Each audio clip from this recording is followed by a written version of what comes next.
What's up, guys? Welcome back to another video. Today we're going to be covering Rapport, and this is the first video of a series that we're about to be launching, and it's going to go through our full sales process, breaking down each specific step. This video is going to be long, but I promise you this video alone is going to bring you so much value and help you close more deals for your business, for your social media marketing agency, or whatever you're pitching. It's more so like we're going to be covering how to really build rapport with people, which rapport is how you get people to know, like, and trust you. Whenever you get someone to trust you, they're going to buy from you. We're going to cover things like confidence, how utilizing questions are only a tool to find commonality, and we're going to cover how to find commonality with an individual and get them to be open, to actually working with you. So our full process is going from, we teach like how do we hunt, how do we find individuals and outreach on platforms like LinkedIn we talked about a lot, or Facebook, or these different outreach strategies, and then how do we take those people and then get them on the nurturing section, which is like our first discovery call, which is what we're talking about today. So yeah, I'm back at the legendary window in our office because it has the best lighting. I don't know. Brandon's over there working right now. Anyways, yeah, you can't even see him. But yeah, it's going to be really good, and I encourage you guys to please watch this and stay tuned for the next ones. It's going to be long, so if you don't have time to really consume all of this, come back and watch it. You are going to get an insane amount of value. If you guys are on my YouTube channel watching this, welcome back to another video. If you're new to who it is that I am, my name's Elliot Drake. I'm a 20-year-old serial entrepreneur, and this channel is all about how to help you succeed online. We teach people how to start a marketing agency, and we're about to introduce a bunch of new things. So, marketing agency is a business as a whole and where I got my start. And so we teach that, we teach marketing, we teach sales, we teach all this really cool stuff. So if you're not subscribed, I encourage you to do so. But without further ado, we're going to jump over to my screen from our live call. This is, we did this call with one of our students from the Land Clients Accelerator program, which is our exclusive mentorship where we teach people how to grow and scale their own social media marketing agencies. So without further ado, let's jump right into it. Yeah, so we'll just we prepare. We're going to go through some slides here, and just like Brandon said, rapport is how you build trust. If you want someone to buy something from you, they have to trust you. So we're going to go through some different questions, and talk about just the process for how you actually build rapport. So let's jump right into it. So building rapport in the sales, in the sale. Okay. We got to click here. There we go. My bad. All good. So just to cover this is our whole sales process. So during this training series, this is what we're going to be going over. And in this process right now, we're going to be talking about it's nurturing, and like kidding. Discovery calls are just like the first introduction that you have. He's always liking to do that. Anyways, so the first discovery call you have with somebody, how do you build that relationship and then get them to another thing? So just going over it, we didn't even really go over it, got into a tangent, but we're going to be going over hunting, which is like how we find things on LinkedIn. We focus on LinkedIn for the reason because we get insane business results from it, and we believe in it, and it's very under tapped. So that's why we're teaching all of you guys to go after LinkedIn instead of all these other outreach strategies that work but aren't as effective. So so then that's hunting, like how do we find our target? Advancing, which is like how we get connections through our software and outreach there, and then from the messages that you send to increase the conversions, and then from how do we get them from the message on the platform of LinkedIn to a first call where we get to know the person on a personal level, and then how do we get them to accept another call, which is the one where we're going to pitch them on our marketing services and the different offers we have. So today we're talking about the 15-minute chat, which is our discovery call. Right. And honestly, guys, so if you are not familiar with the other processes like the hunting part or the advancing part, we have talked about those in previous segments, so go back and watch the recordings. But like Elliot said, we're going to really dive into the discovery call today and what goes into that 15-minute chat, because honestly, a lot of people go in a lot of time with the misconception that you got to sell them on like the first call, or at least like make your pitch. And a lot of times that's not the most effective way to go about it. So what we're going to do is actually show you how to use a 15-minute chat to build rapport and actually just kind of vet the lead or determine if that's a good person for you to work with. And then what you do is you set another call, which is that strategy session.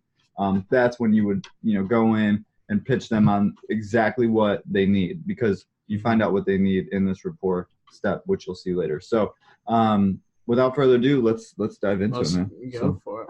All right. Let's get started. So the first thing is changing the way you approach a discovery call, right? So that very first call, whenever you get somebody off the platform, you're doing outreach, and we're talking in all facets, right? You land that meeting. This is in person. This is on the phone, but specifically, like, we go on LinkedIn most of the time, have the messages, and then we get them on a first phone call. So change the way we approach this discovery call. Right. So some things to keep in mind before the call, right? So getting your mind right before you go into that call is, so Kim is on here. I know, Kim, when we talked about going in curious, I know that was something that really helped you. It's something that really helps a lot of people, because it just changes like the whole mindset going into it. Because we tend to really worry about the questions that we're going to ask, or, the different things that you want to touch on and things like that. And that's okay to know and have in the back of your mind, but that shouldn't be your intention. Your intention should just to be going in curious and building that relationship with them and really figuring out how you can be helpful to them, right? Whether it's doing business with them or whether it's just, being a resource or referral partner or whatever, right? But it's more important than I would say anything. It's just more about, it's about relationships, right? So the reason people fail, like they said, is people get emotionally attached to the sale, and especially if you're a beginner, I understand you're not used to communicating with business owners, and so in the back of your head you're like, oh my gosh, I'm about to ask this person for money, all this stuff, right? And so that affects your ability to connect and build rapport, which then affects your ability to actually land clients. That's why why do you think some people, when they start social media marketing, some people are lazy, don't get me wrong, and don't do the necessary things, but you have some person who does the same thing, and then someone who might be, just more willing to just go out and try and, talk to anybody, whatever.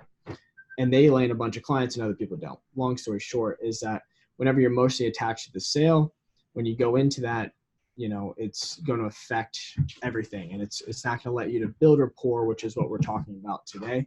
And the reason why you get butterflies in the conversation, you just don't do well, right? And all that. Absolutely. Right? So one thing that we also keep in mind is that we don't try to necessarily get the sale on the first touch. Mm-hmm. Like, don't get me wrong. We're trying to get the sale as fast as possible, right? Like, you don't want to waste time, but you can't rush things, right? You can only approach a close if it feels right. If you're really good at building rapport, right, and really good at asking the right questions, you can approach a close on the first call because it feels right. But 9 times out of 10, if you're not, really, really solid with the rapport building steps, then you may want to wait until the second call. Don't feel obligated to close on that first one, because honestly, it's not a good time to do it, and a lot of times it'll actually bump down your closing rate, right? It'll turn people off, right?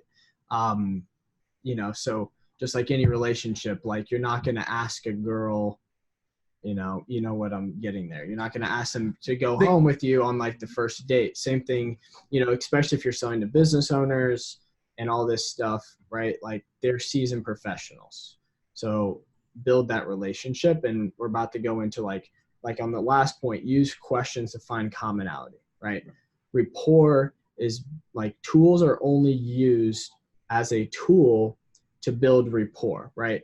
Because rapport is about finding commonalities with somebody. So we use questions in a strategic way that allow us to uncover different things about this person, where maybe we like the same football team. And so we start talking about that, right? Which then naturally, subconsciously, he's like, oh, this person is like me, so I like that person. Right. So that's what we're going to go into. That's actually a good point because I've landed some of the biggest meetings by just talking about sports. Like honestly, sports is like one of the best ways to build rapport. Especially if you're a guy, like don't get me wrong, like it's just like kind of like bro talk, I guess you could say. But like you don't have like a female often like bringing up sports just in like the work conversation, I guess. But you totally could. Like that would be awesome, right? But I know it really works for me, and it works for a lot of the guys that we teach. Like long story short, is just find that like sports is a perfect thing. Yeah, sports is great. I think it was like one of the it's football or it's always football or basketball. Yeah, there was like a study that was actually done that actually stated that sports was the number one common ground when building rapport and in sales, like in general. So just like our messaging scripts, how we talk about like, hey, I'd love to get on a phone call and talk it, see ways we can find common ground. That's just about how can we find common ground. Yeah. And the way we find common ground is by asking the right questions. And a lot of people I think this is a big thing. This is something that is golden for especially beginners that are going into it. And when we're talking about this, like questions, what questions do we ask, right? What's a script is what everyone's always saying is people go in there and they're like, oh, how much money are you making? Like, you cannot go into a discovery call and say, oh, how much is your business making per month? Like, no, we like one of our first like sales guys when they started, they asked that and the guy freaked out on the call. Yeah, no. The guy's like that is so rude. He's like old school, but you know what I'm saying. So he probably wasn't making that much money. Let's just be honest. So like he probably took it offensively, but yeah, but I'm just that's another thing is you could rub people the wrong way by asking that because like. If you like maybe later in the conversation, but the thing is like maybe if we had talked for like 30 minutes about sports or like all this stuff, we're like, so like let's talk business, like, and then it moves in. So the conversation environment switches once you get to that sense of rapport. Right. You already have that rapport built and you use sports as the vehicle to get there. Right. Mm-hmm. But it's all about how fast can you build that common ground, right? If you say like, hey, Elliot, like, you're from Indiana, like, you're a Pacers fan, like let's just, you know what I mean? Yeah. Like awesome, you know what I mean? Like if I talk about the Pacers, I talk about. Oh, what do you think? What do you think about Yeah, like Victor Oladipo, like I could, like for example, like we could bring up things that we've done in the past, things like that, and I could be like, hey, Victor Oladipo, that's awesome, like he's a really good player. Exactly. We could talk about that and like build off of that, right? And just like build that rapport, and instantly we find common ground, and we instantly like each other because like hey we related and then we Pacers. Talk about business, so then like then it's different platforms. So like because like the common person is like a business life and like personal life, and if you mix the two, it's almost like it's like a good ideal situation. Yeah, it's a perfect. Well, think about to mix the business life with the personal life. I mean, think about this. So the personal life, you can think about like when was like how we say like it feels like I've known that person for forever. Exactly. Yeah. Right. And like that's like literally the explanation of building rapport. It's like you feel like you've known that person for forever, right? So like they'll do business with you. They're like you. Yeah, because they like you, So that's like a really good way to like go about thinking about how to do that. And let's dive into some questions. Yeah, we'll dive into some. That like we just got to talking about this questions are the vehicle to helping you build that overall goal, which is rapport, that connection with that person in some way or another, right? Like rapport is built like with everybody, like your friends, your family, like that's rapport, that's trust, that's commonality, that's attachment. So how with our customers, if we want to get them to buy our thing, we have to get that. And so like questions are only a tool to find commonality with someone, which that is what builds rapport, right? The questions, and I know we're going to be reading off the slides, but these are really important parts to think of, and to really keep in mind and write down and really understand, because the questions are only the vehicle, we've said that multiple times, that allows you to get information that you need to find where you can connect with someone, right? Like you ask questions to find common ground so that you can connect, right? And talk about your favorite sports team. Right. So like I always go in when I want to talk about sports and build rapport, I always ask you don't want to get like super in depth with these questions. You go, hey man, you a sports guy? like really upbeat, and like they'll be like it's either one or the other. Like they're like, not really. Okay, awesome. Everything is awesome, by the way, in sales. Everything I'm saying, okay, No, awesome. that's awesome. That's right. great. Yeah. No matter if it's the worst thing in the world. No, that's awesome. Like Because it's positivity. Right. Like it's your Right. tonality. Like everyone talks about tonality. Tonality is a way to express and build rapport because right. like our voices like only it's very little of the amount of communication that we actually I think it says like I think I heard Tony Robbins or someone say Yeah. that it was like 6 or 7% of like overall communication is like your actual verbal words. Yeah. Which is like crazy. Like you have what body you say, language and then like like your tonality of the voice Right. is more in your body language and like mirroring and like Yeah, mirroring. basically mirroring is a huge tactic. yeah, like right here. This is perfect. I want to hit on this because we're kind of making this more like podcast style, which I like, and that's what I think we're gonna start doing. I like doing it. Actually, you know what I'm gonna do now that And then we do okay, no, Q&A at actually the this is end. what we're gonna do. I'm gonna actually I have Anchor. I'm gonna make us an Anchor, and we're gonna do an Anchor as well while we're doing this, and we're just gonna publish content. All right, but I want to keep this part going. Is Absolutely, bro, because we can always download this and upload. Go ahead. it No, somewhere. absolutely. Let's do it. Anyways, so what I was saying, like in building rapport and how it's different languages besides just voice, is Not hear me. yeah, we can hear you now. Yeah. Oh, sorry. Can I make a comment too with what you guys are like kind of add on like a woman's side? Yeah. No, that's Go ahead. amazing. Yeah, go ahead. I thought you were going to be talking in too. No.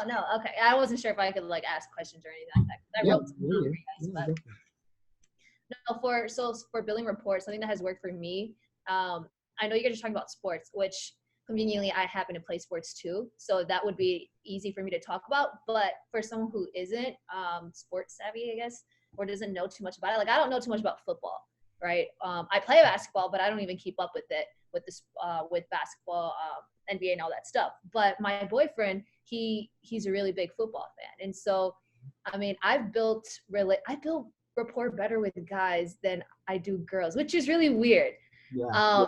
And so, I mean, I can talk to them so much easier. And with sports, even if I don't know about football, it's so easy for me to be like, I could ask the questions about like, hey, are you into sports or anything like that? And I know my boyfriend is really into it. And so I bring that in. I'm like, oh yeah, like my boyfriend, he's really into, NCAA right now and everything like that. And then we kind of talk about it. Even though I don't know what the heck I'm talking about with football, I can lead that conversation. So I did so good that I got invited to an NCAA football game in October. And so I was just like, that's awesome. And so it's just crazy. Like you can just, even though I'm not trying to say like BS it, but like I can lead the conversation to, to lead that a certain way to build that rapport. And even though like he knows I'm not a football player, but the way I'm talking about it and asking him questions about it, it's like super cool for him. And so like we engage that way, and that's helped me a lot. It's like not even just sports, anything in general, you know what I mean? Yeah, no, it's just it's everything. And like for a perfect example of what I would do is like hey, where are you based out of, right? Like, and then if they tell me the city, like the call I had this week, this perfect example is he said he was out of Cleveland, right? And so I said, what about the Browns, right? And then we started talking about the Browns and all that, and then we cut it off and moved on to like some other different questions. Right. So no, if you know football and you know the different cities, just ask them about their team, or then they're gonna oh yeah, I'm a Colts fan for freaking luck. Just laugh, man. We're devastated. You start laughing about it, make a joke, like, talk about it. And then like what I was talking about was how, luck jerseys are all over online, like for super cheap, and, talking about funny stuff like that. And, laughed a little bit and then moved on, asked another question, which led to a different form of conversation. So, Kim, you're 100% right. And I appreciate that. Yeah. And this one thing that, because we were talking about like voice and what you say is just a small form of your communication. And we were talking about mirroring, right? So if you're in person, this is one little tactic to sales to help build that rapport is, say Brandon is my meeting. Hopefully you guys can see us. And like, I'm talking with him and you see him like cross his arms, right? So, not right away. Don't just do it immediately.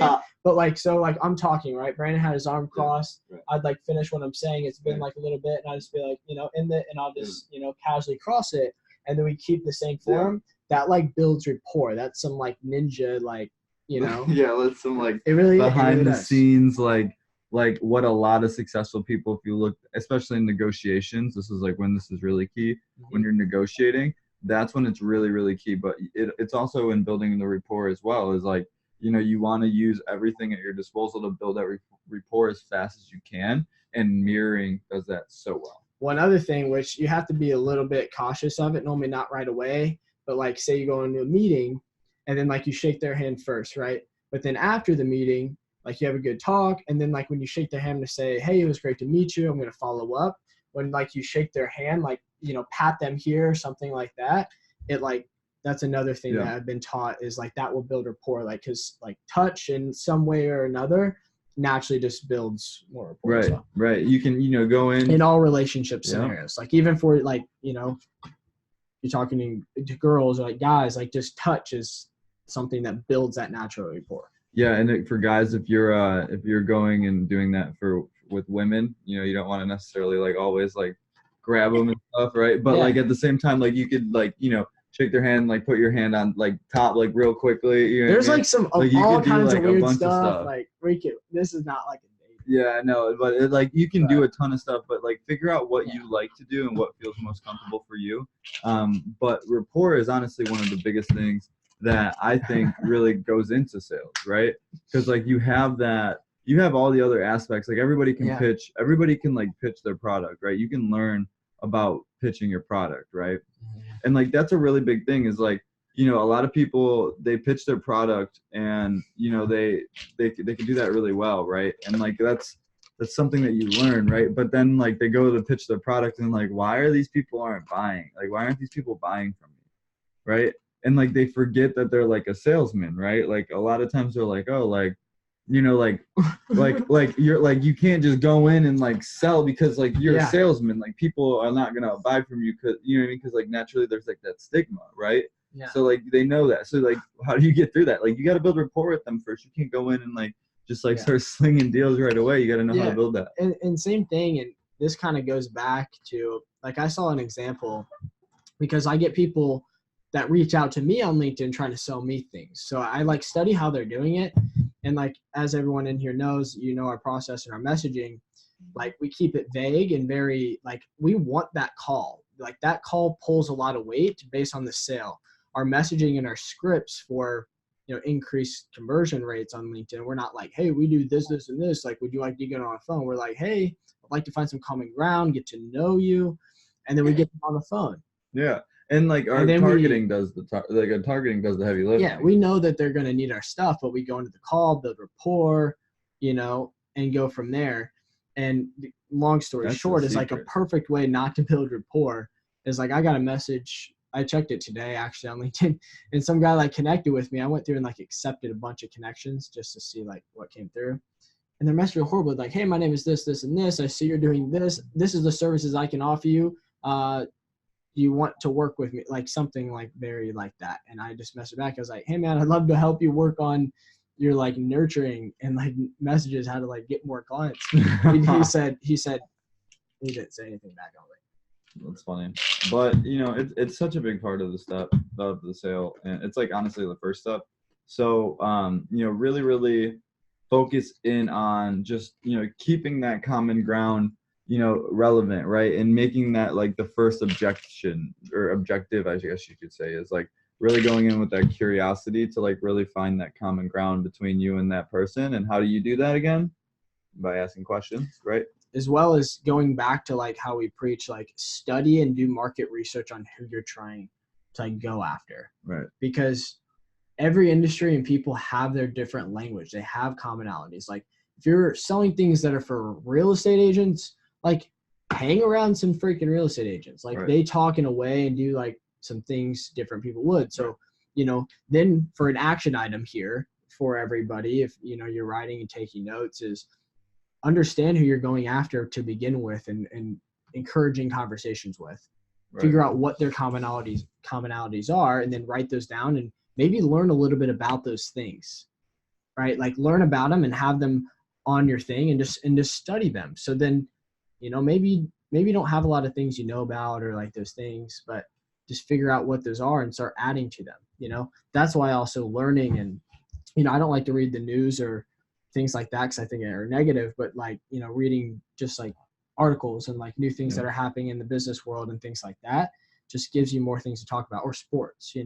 Right. No, absolutely. So some final thoughts on the some final thoughts on how Rapport is built is Rapport is really built with the feeling of commonality, right? At the end of the day, that's what all that matters. And Tony Robbins said it best when he said, people are like the people who are all like themselves, right?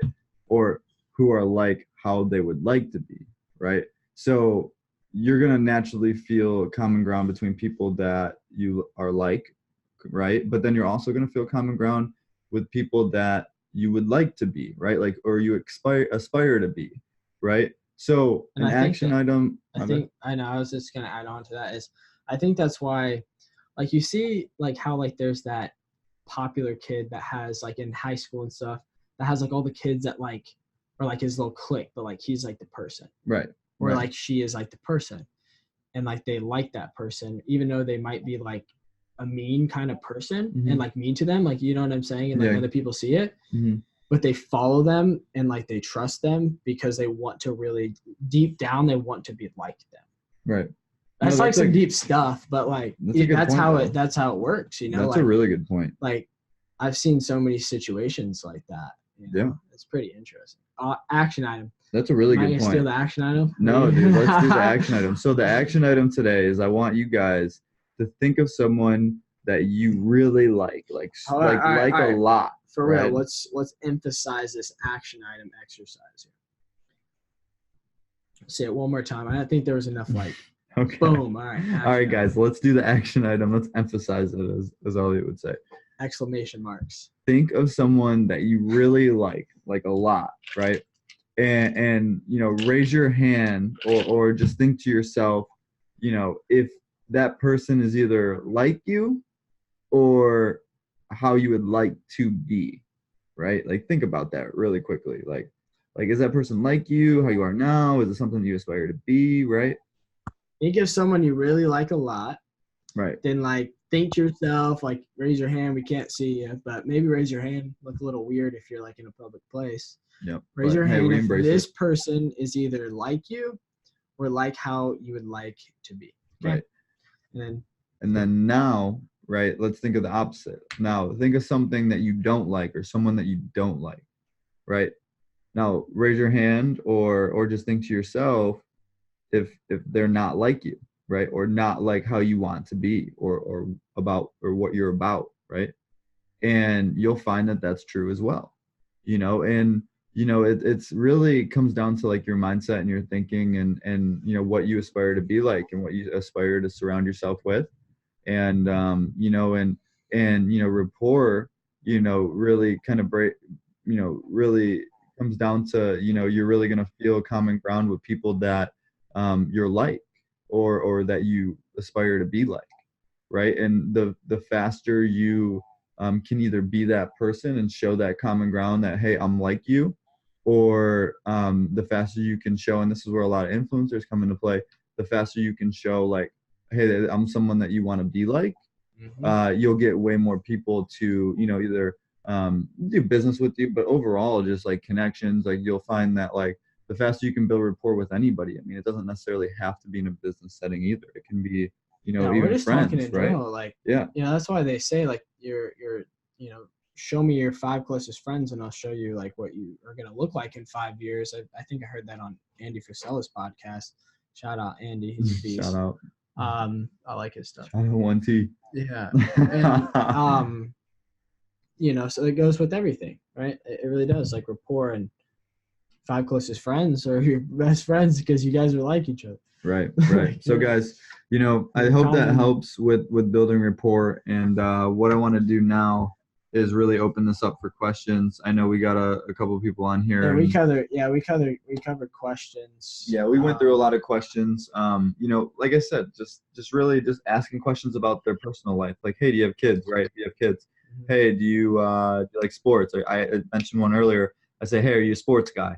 And if they're a sports guy or girl, or whatever, they like sports, then we talk about it, right? I get to find out who their favorite team is, right?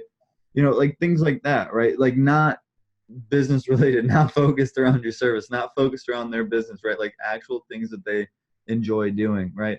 And sometimes it takes a little bit of research, or sometimes you can just use questions to get it out of them, right? And really understand, what it is they like and what type of person they are. So you can find that common ground more quickly, right? Yeah. So 100%. Let's open it up for questions. What kind of questions do you guys have about rapport or building, rapport or utilizing it in your sales process, or, I just want to open it up.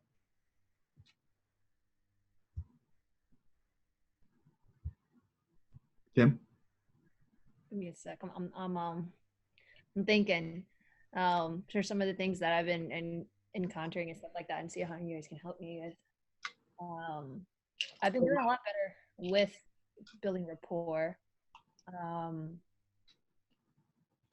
The things that I struggle with is kind of like that transition out of rapport, because of course you don't want to have your 15-minute call just be, the transition out of it. Does that make sense? Yeah, it's a transition phase, Yeah. So this is a structure. So really great question, Kim, honestly, and we should have put that in the slides. Yeah, absolutely. Is like that initial thing in this discovery call, right when you get on the phone, like before you start talking about business, you're like, hey, how's your day? Oh, it was great. How was yours? Oh, it was great. Freaking, weather. And then I'm gonna deal with this Colts thing. They're like, oh, you're Colts, you know what I mean? And ask like the initial call. So probably like the first 2 minutes max, Right. that stuff. And then that's when you lead with a question that is a more business question. So, this is what we like to say is, hey, I really like what you're doing. Thank you for taking the time for a call. What I would love to do is just find ways that we can add value. I like connecting with people from my LinkedIn and my network, and just, finding that common ground. So like, if you could you start off I'd love to learn a little bit about you and your business, and then let them talk. That was a little bit longer, but No, honestly, that's a good one. And like we do that, we also, Kim, if I recall, your question was more so, what do you do to transition into, going from building that rapport to like the actual business related items, right? Yes. Cool. So what I do is I spend a good amount of time building rapport, and there's a couple different ways that you can do it depending on how you want to structure this, right? So if you have I do it based off of time, right? So if I have 15 or 20 minutes with someone, I know that it's going to be quick, right? And I know that I'm not going to have a ton of time to really get to business related things, right? So what I'm going to do is I'm going to focus on using the 15, 20 minutes that I have to really just understand what it is that they do, what they like, and I'm wanting them to talk for the majority of the time. Right? Because what I want to happen at the end of that 15, 20 minutes information gathering. Yeah, I want to be like, hey, you mentioned this. I think that this is our common ground. I would love to set up another strategy call on how I can help, or how we can be of value to each other. I know you don't have a lot of time today, and what I would like to do is just, let's book another time sometime next week, retouch, reconnect, and we can go from there. How does that sound?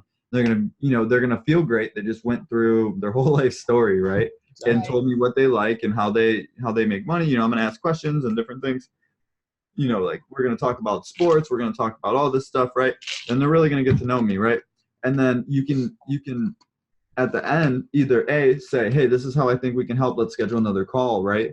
Or you go into saying, hey, that's awesome. You give your really high level summary of what you do, right? Maybe a minute or so long. And then you say, but I know, then you wrap it up. You say, hey, I think that, there's a lot of common ground here. I noticed that you said that, you were struggling with lead generation when we talked about how you're getting customers and things like that. Or that you're in marketing, or actually, let's rephrase that. Let's say if you're in business development, for example, right? If you're talking to someone in business development or in marketing, right? that you get all their information and their backstory, right? And they're in that marketing position. So you know that, right? So you're just talking to them about business, about like, rapport stuff, right? Like their family, right? Where they're from, right? Things like that. What their sports interests are, if that's the route you want to go, or what have you, right? Maybe you connect because you're from the same city or know people that live in the same city, right? Those types of things. But then what you do to transition out of that is you say, hey, Kim, I know that you are also an agency owner, right? Based off the stuff that you were telling me and just, your position and what you guys are doing, I would love to schedule, another call sometime early next week, right? It's Thursday, so let's say next week. I'd love to schedule a call sometime early next week to show you this awesome software that I think you would really, really like. And obviously I'm talking about Connected, right? But I could say, I would love to schedule a call sometime next week to show you this software. It's been working really well for our agency and some other agencies that I know, and I would love to show you, and maybe it could help you out. Obviously we don't have time for it today, but let's line it up for next week. Or I could send you a demo. Yeah, right. Let's like shorten it up is like small bit of time as soon as we get on the call. Is we're gonna BS questions that are to find that small commonality in the more of a personal way transition. So hey, like I said earlier, I'd like to find some common ground and find ways I can add value. Can you start by telling me a little bit about your business? They're going to tell about the business, all that stuff. They're going to ask you questions.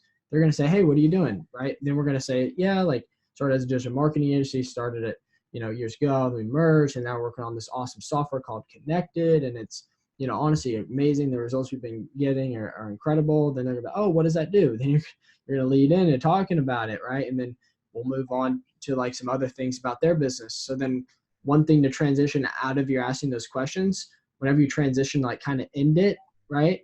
And also works is, hey, yeah, I know your time is valuable. I really appreciate the call. Like, I'd love to continue this conversation, blank date. Oh yeah, that'd be awesome. Cool. You just want to lock in a time right now. I'm a big calendar guy, so I just want to lock that in. So then you lock it in. That's an important piece. Lock in the next meeting. Right. So then it's in the calendar. Things are going to happen. The email follow up. They get life busy. Lock in that next meeting and say, yeah, I'd love to talk to you. I can show you the software. Would you be interested in that? Or I'd like to show you some more things about what we kind of talked about in lead gen. And then come prepared to that meeting and then show them some things. And, they're going to ask what the cost is and say it's blank, blank, and blank.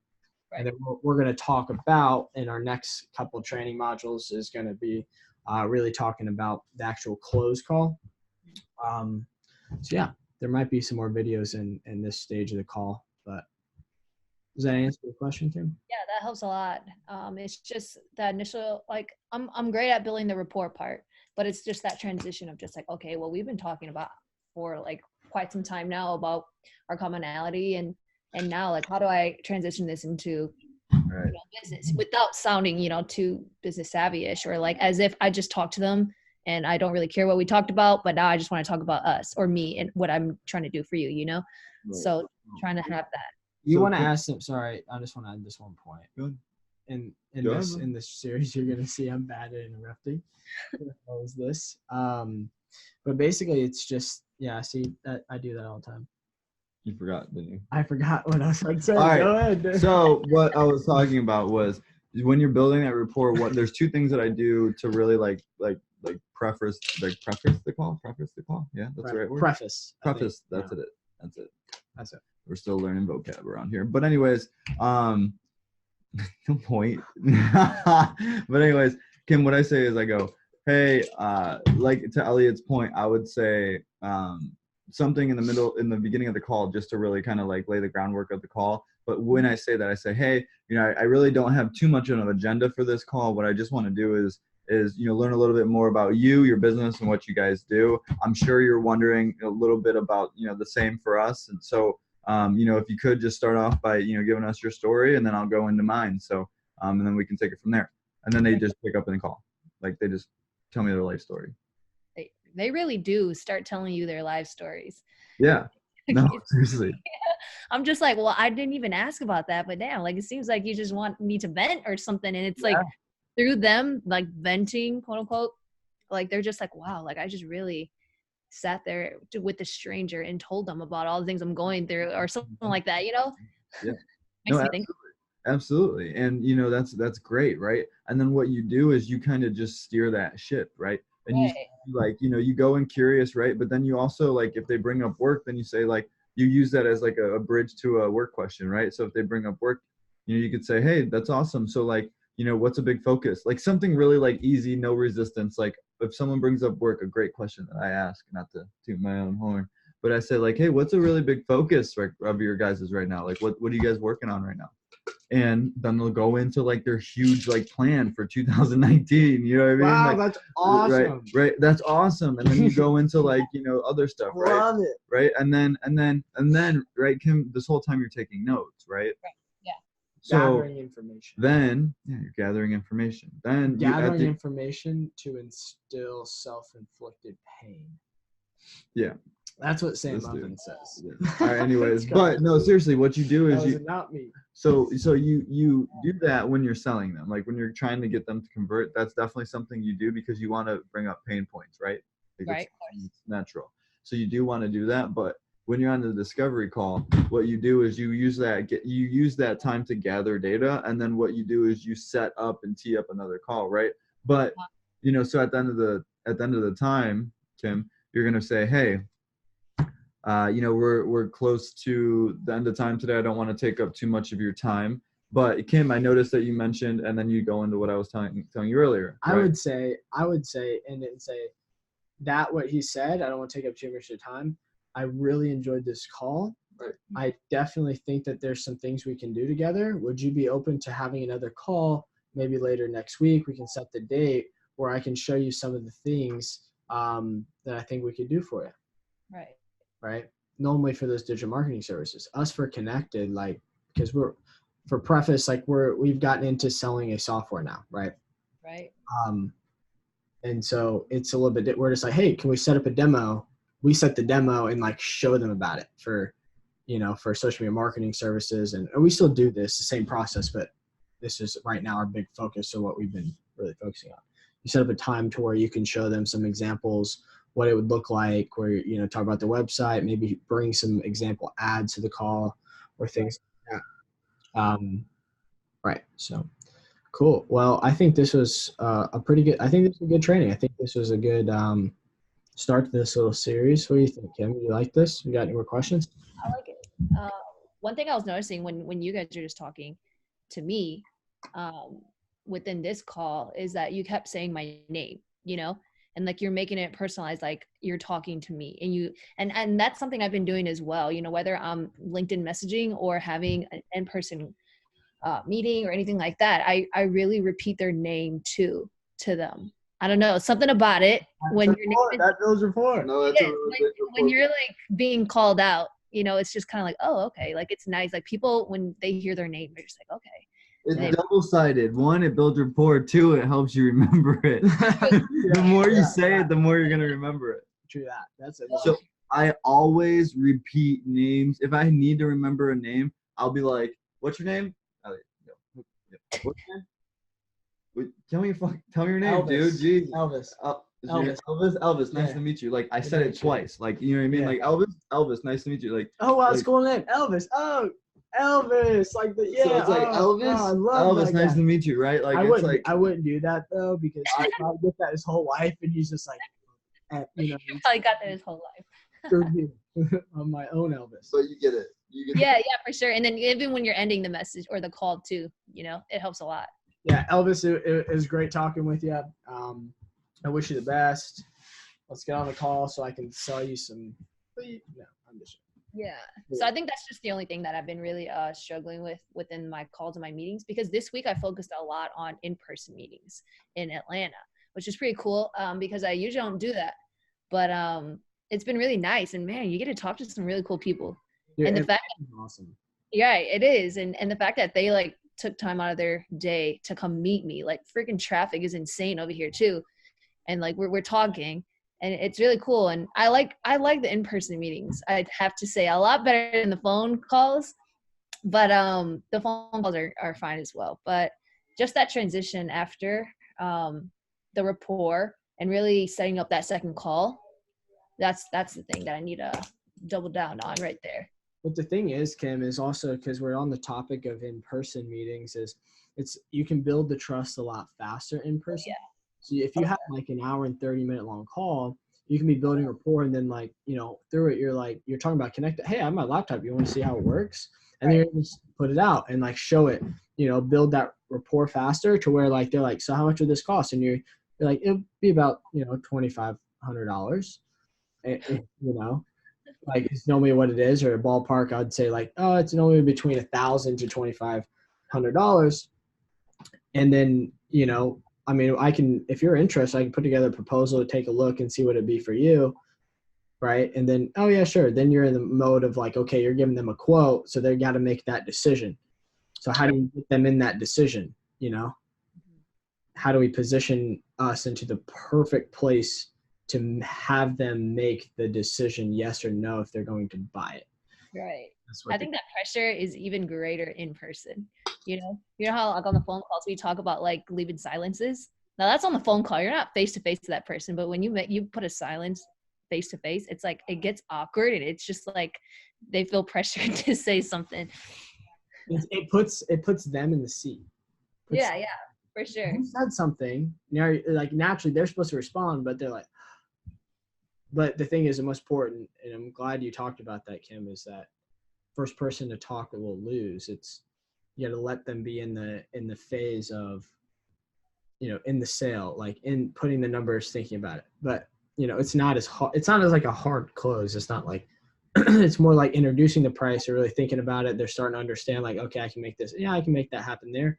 I can send you a proposal. Yeah, great. That'd be awesome. Yeah, send me over a proposal. Right? And you send it, then they have to make that decision. So. Yeah. So. And that's why it comes in like you got to have. That's why we speak mindset. Kim, you know that we just talk a lot of mindset and stuff, and we have that accountability group because, you know, you have to be confident in yourself before. Like you have to be confident in yourself to, you know, be comfortable. If you're not confident in yourself, you can't actually have those conversations in an effective way. Like, you know, how do I transition out into a business thing is, okay, you know, I just need to have more confidence in like, I can talk about this business stuff, you know, and be more comfortable in that setting, or, you know, being more comfortable in that, you know, running that conversation, you know, being that person who like, you know, I deserve to be at this table, you know. That was one big thing. Like this is just some stuff from my previous experiences. You know, when I started working at, you know, that company, when I first got there, I really got introduced and put in some meetings when I wasn't, like I was never used to that, like big meetings thrown in. And, you know, it kind of, you know, in those meetings, I wouldn't really, I shouldn't have said anything anyways, but like I felt there and I was like, I wasn't as confident because I shouldn't have been in those meetings. It was just like got in for learning, you know what I'm saying? But positioned like I should be in those meetings. If that makes sense. Sometimes like, it was a lack of confidence to where now when I go into the different meetings or have those personal things, because I've been used to it and I know that I deserve to be, and I'm confident that I can be at this table because I know what I can do for that business and I know the value that I bring. I don't get nervous. I'm able to talk intelligently. I speak my mind. I have that confidence, which then allows other people to have confidence in me and doing stuff. Because naturally, like I go into a normal business meeting with a business owner, like obviously now, but you know, and I look young. If you look young, you got to make sure that you know your stuff and are confident with your value. Because if you are confident, there's no way this other person will, you know. So you really confidence in your mindset and, you know, the way you think about yourself and all of that is why we teach it, is because that affects everything in your life. Your like problems in your personal life, right, are a direct problems in your business are a direct reflection of problems that are probably in your personal life and what are with you or the team members that you have in there. So get yourself right and everything else will be right. Yeah. But everyone struggles with it. You know what I'm saying? Like not say like I'm preaching stuff that everything is a passive information. I'm blessed to have had a lot of mentors and, you know, everyone battles with it, but it's about on a day-to-day basis being conscious like of these different things and doing everything that you can to improve those, improving every day, like waking up. Yeah, I feel like crap today, right? I feel like crap and I don't feel like doing anything, but in the back of my head, I know that theory, that philosophy of you have to do what you have to do today It's not about what you do on the days you feel motivated. It's about what you do on the days where you don't. So I remember that, and that's what the thing that gets me, going. And that's the thing of, why am I doing what I'm doing? I have my team members. I have the people that the thing we're trying to achieve, I'm doing a disservice to them and myself. It's having respect for yourself. Plus, he knows we're gonna give him shit if he misses a day. Yeah, it's building structure and responsibility, and taking control of what you want to do in your life, and it's setting a certain standard for yourself. Yeah, like that's what it is at the end of the day. Like you gotta set a standard for yourself, and then you gotta hold yourself accountable for that standard. And like if like you want to be, and this is where I love talking about accountability, but like if you want to be that person, whatever that person is, doesn't matter if you're the best underwater basket weaving person in the world. If you want to be that person, you better practice, right? And you better walk it, and you better do it every single day to get the best, right? And like if like that's what you want to be, then like your actions have to align with that goal. Right. And like a lot of people preach, especially in business, it's like the worst. It's like a lot of people preach that they're the best, right? But then like when you look at the numbers and the results and things like that, it's not the case, right? And like it's in like social media, and a lot of that allows us an avenue to be able to falsely portray a lot of this stuff. But like when it comes down to it, like there's no Instagram post that's going to be like you're going to be paying the bill. I mean, yeah, maybe. I mean, if you've done that as consistently and that's your thing, but for everybody in the average Joe Schmo, like in business, like an Instagram post is not going to pay the bills, right? Like getting to work and actually depending like on who you are. Exactly. But like, doing the consistent action, success deposits that you have to do to build yourself up is really what, like over a consistent period of time is what gets you there. It's not, it's not like quick stuff. Like it's just consistent stuff that is like constantly improvement. Just like this, like Ed Milet said this best. I got this from him. Is he says the quickest way to build self-confidence with yourself is to every time you make a promise to yourself, like like in your head, you're like, I'm gonna get on this diet, I'm gonna get in shape, like those small promises, or I'm gonna get up early, but then you don't. Like that's lying to yourself, and it's gonna hurt your self-esteem. Yeah. So if you make a conscious effort every day to like, if you make a promise to yourself that you're going to do something like in your head, like you and yourself, and you keep filling on that and keep stacking those like wins and like keeping the truth to yourself, keeping those promises, it's going to naturally build those self-confidence, because you're going to get to the point where in your head where if I say I'm going to do this, I'm going to do it. Right. So then it's not like, maybe later. It's like, no, like I have to do this. Like that's who I am. That's what I do. That's how I function. There's no other choice, because, activities, like small habits, like habits are what lead to what's the freaking saying? Choices lead to habits, and then habits lead to like who you are and how you walk. So if you build those, it's different than that. I just butchered that. But, that's pretty close. That's pretty close. Yeah. Now. I mean, hey, we'll roll with it for now. Yeah, but we'll roll with it. You know what I'm saying. But that's how you build like who you are. It's like, true. Like you are your habits. You have to become like, there's these things called success habits. You can look them up. There's a lot of stuff on Google on like success habits. Like one that I know of is like making your bed. And I know it sounds funny, but like if you actually like wake up and like make your bed, like that's a success habit. Like you start your day organized and clean. You know what I mean? Like a lot of people are based off that. There's a lot of little things like that you can do to build. It's all about positive momentum. Like think about it. You make your bed, right? That's a positive thing, right? So like that's a positive way to start your day. So like you get something done, right? And then what do you do after that? You want to get another thing done and another thing done and another thing. And before you know it, you're just knocking. You're just getting everything done.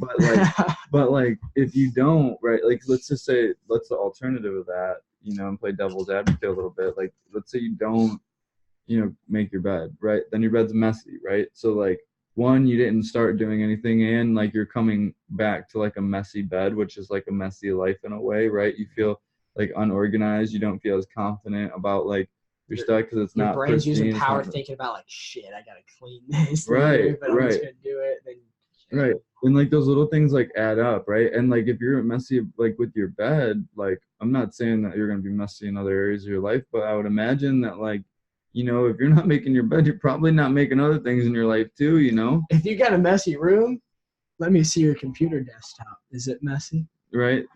Oh, Like, how's that car looking? Is it clean or is it dirty in the back? You know, like, it's funny because I have a yeah, no, exactly. Like spotless. Like that's the thing. And like if you keep yourself like, and it goes down to like confidence across the board. Like if you keep your car clean, you keep your room clean, you keep yourself clean, like you keep your stuff clean, you're organized, right? We're Like taking a shower. no, like I mean, but like honestly, there's a difference between like just being like just being like clean and like actually like taking care of yourself. Like let's be honest. So like yeah, you're right. you know, so yeah, like yeah, you know what I'm saying? So like let's be honest. So like I mean, yeah, you can take a shower, but like you're still gonna be a like you know what I mean? Like okay, I need to stop. But anyways, you don't cut your hair. yeah, like yeah. So like you know, you can be you like you know you gotta like you know like you know, and that's everything in life. From your business, like if you notice the most successful people, they're usually in shape. You Sometimes. know, most of the time. Unless it's Wall Street, bro. Unless it's like easy money, like nothing against those dudes, but if it's easy money, they can just make phone calls all day, bro. It's all good. But if you think about it, like anybody that's in like honestly, like you could probably pull up a good amount of the CEOs or like very successful entrepreneurs, not like corporate guys that like work their way up the ladder. I'm talking like guys that like got it on their own, like women that got it on their own, like they're in shape, like they're usually well put together. And you know, like if you ask them like, hey, what time do you wake up? It's probably around 5-6 o'clock in the morning, right? They probably go to the gym, right? They probably take care of themselves. They probably have clean, you know, things, or they have the systems in place to like clean things for them, right? You know, there's a lot. No, that's what it is. They have chefs. They have all these things to remove decisions. I love we just start flowing on this. Is this all good? But hold on, the president has like 2 suits with 2 different ties, so they don't have to make a decision. Like Mark Zuckerberg does the same thing. He wears like this. He has multiple of the same color shirts, everything. So he doesn't have to think about, oh, what am I gonna wear?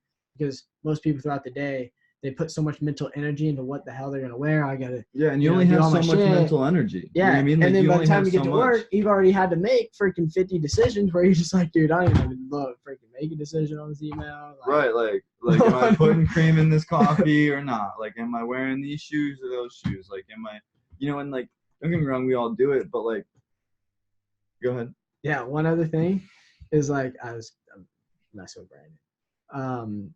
One other thing that's like people do is like throughout the day, your willpower gets weaker. So like structure your day to like in the morning, they say like if you work out in the morning, it's a lot easier because when you first wake up, it's easier to have your willpower. Maybe not for him, but maybe for I'm a rare case. Like once I'm out of bed and everything and it's in the morning, it's like that. But boy, do I get mad whenever people wake me up. When I have to get up. I get up, but like I just like my sleep. You know what I mean? Sleep is nice.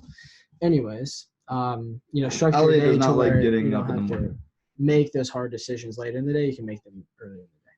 Like if you look at Jeff Bezos, he made a video about it, how like he sets his important meetings like at 10 a.m. in the morning, which is like his maximum time. If it's an important meeting later than that, like he normally will just make it go a different day. But anyways, also anyone who's new to watching this, like, you know, all the stuff we're talking about, like I want this to be more of a community, and you know, like these are things that we're learning on our entrepreneurship journey, and you know, we don't want it to be more so we're going to be bringing on like guest speakers, doing more lessons, and I like how it's like open and stuff. But this is just going to be all around, you know, starting a marketing agency, online business, you know, just how to be the best version of yourself, you know, sales, all that good stuff. So yeah, no, absolutely. And you know, we can actually, I think next week we should talk about mental energy and decision making and how to make decisions. Or we just do the next one in the sales. Well, we'll talk about that, but we'll talk about decision making as well, because I feel like that's something that could help out a lot of people. Trying to get more water, and there's like none in here. Same. I've already drinking. All of it. Cool. Thank everyone. Thank you guys for watching. Those of you watching on YouTube, wherever it's a podcast, who knows where this is at this point. Thank you so much, and we will see you some other time. Next week. Thank you guys so much for watching this video. I hope you got value. I hope that you go and implement the strategies that we talked about in your sales calls and whenever you're connecting with other people and trying to build quality relationships. Okay, so if you guys are not subscribed to the channel, if you're watching on YouTube, if you're watching on our podcast, make sure you're subscribed to the podcast. If you're on YouTube, subscribe to the YouTube channel, and then like this, and then comment down below what you thought, right? We'd love to hear the feedback and see how else we can serve you. Stay tuned for next week when we're going to be going over a different stage in our sales process. So this has been Elliot Drake. I'll see you guys later. Peace.